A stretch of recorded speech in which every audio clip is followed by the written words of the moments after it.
Today, as the latest in a series of new investments, I can announce that we will procure at least 12 F-35A fast jets.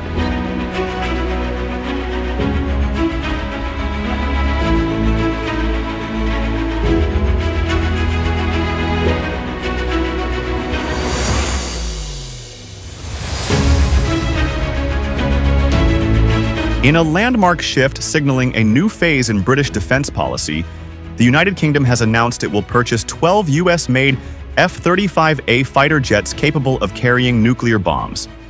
This move, revealed by Prime Minister Keir Starmer at the NATO summit in The Hague, marks the most significant strengthening of the UK's nuclear posture in a generation. The decision places the UK at the center of NATO's shared nuclear mission, aligning it with other allied states that contribute jets capable of delivering American B-61 nuclear bombs stored across Europe.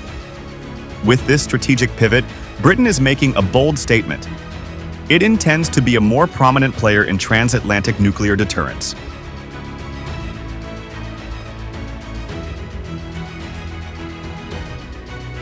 Historically, Britain has maintained its nuclear arsenal strictly through its submarine-based Trident missile system.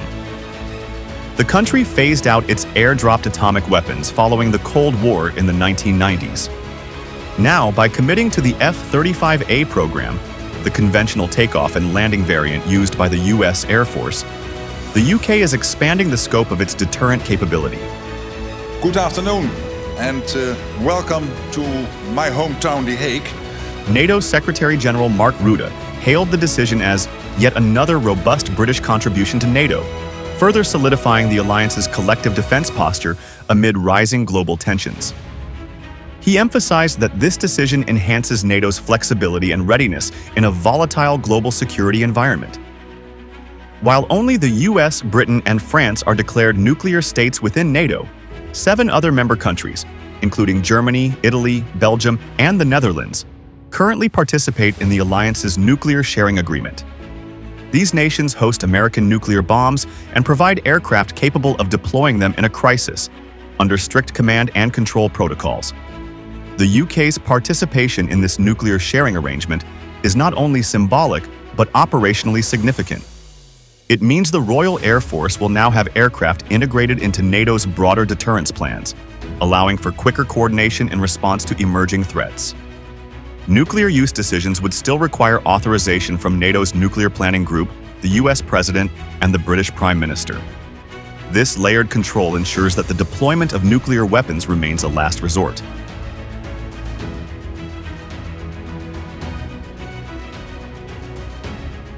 Despite the announcement, the British government has not stated whether US nuclear bombs will be stationed on UK soil, a question that has already raised eyebrows among analysts and peace advocates.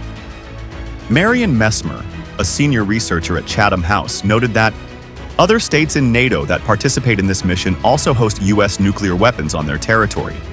These weapons remain entirely under US control. She emphasized that the UK does not possess nuclear bombs that could be deployed via the F-35As, highlighting the importance of whether the US will forward deploy bombs to British bases. Stationing American nuclear bombs in the UK would be politically sensitive, likely sparking domestic debate and international scrutiny. Past deployments during the Cold War were met with protests and demands for transparency, and a modern redeployment could reopen those wounds.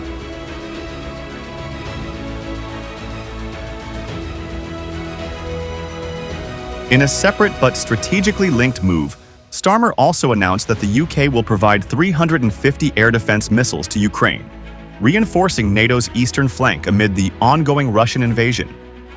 The £70 million, $95 million, in funding for the missiles comes from interest accrued on frozen Russian assets, a symbolic move underscoring the West's determination to make Moscow pay for its aggression. This weapons transfer also reflects the UK's growing role as a frontline supporter of Ukraine, as it continues to push NATO allies to deliver more military aid and long-term commitments. The addition of these missiles is expected to boost Ukraine's air defense capability significantly, especially in protecting critical infrastructure.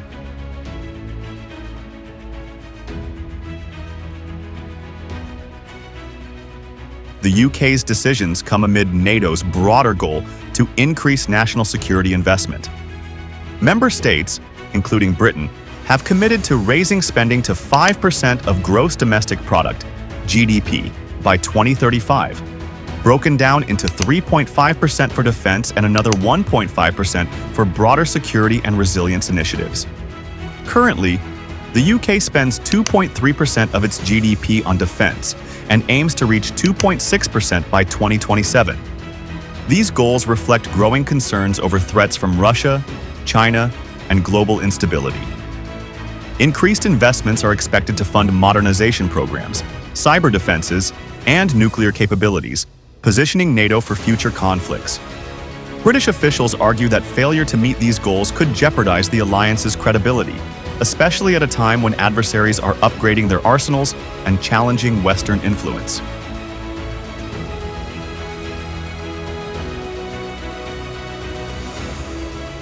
The UK's participation in NATO's airborne nuclear mission reshapes its nuclear deterrence model, moving beyond the traditional submarine-based Trident system. While Trident remains the cornerstone of British nuclear policy, this new capability adds flexibility, visibility, and strategic depth to the UK's role in deterrence operations. The F-35A aircraft is a fifth-generation stealth fighter with cutting-edge technology, designed to operate in hostile environments and deliver precision strikes. By equipping the Royal Air Force with this capability, the UK gains the ability to project nuclear force more visibly and flexibly, should deterrence fail. It also sends a strong message to NATO adversaries. The renewed British nuclear air role signals that NATO's nuclear deterrent is not only alive, but evolving in response to current threats.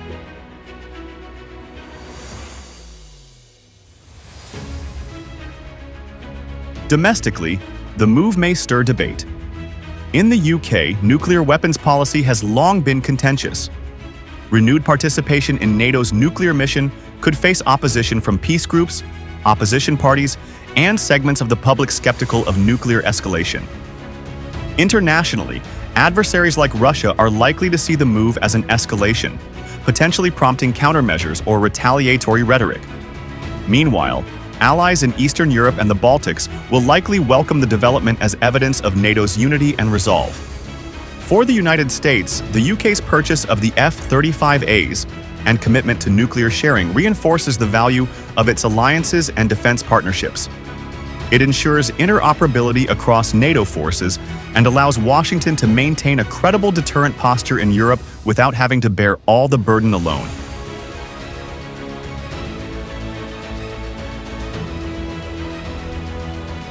For Prime Minister Keir Starmer, this is a defining moment. The F-35A deal and broader NATO alignment mark a departure from what some might have expected from a Labour leader. It reflects a pragmatism rooted in current global realities and a recognition that the UK must remain militarily relevant. By committing to both nuclear deterrence and robust support for Ukraine, Starmer is signaling that Britain intends to lead, not follow, in shaping NATO's response to 21st century threats. The next steps will be critical. How the UK integrates the F-35A into its forces, manages public discourse around potential basing of US weapons, and navigates NATO's complex nuclear governance will determine the long-term impact of this decision.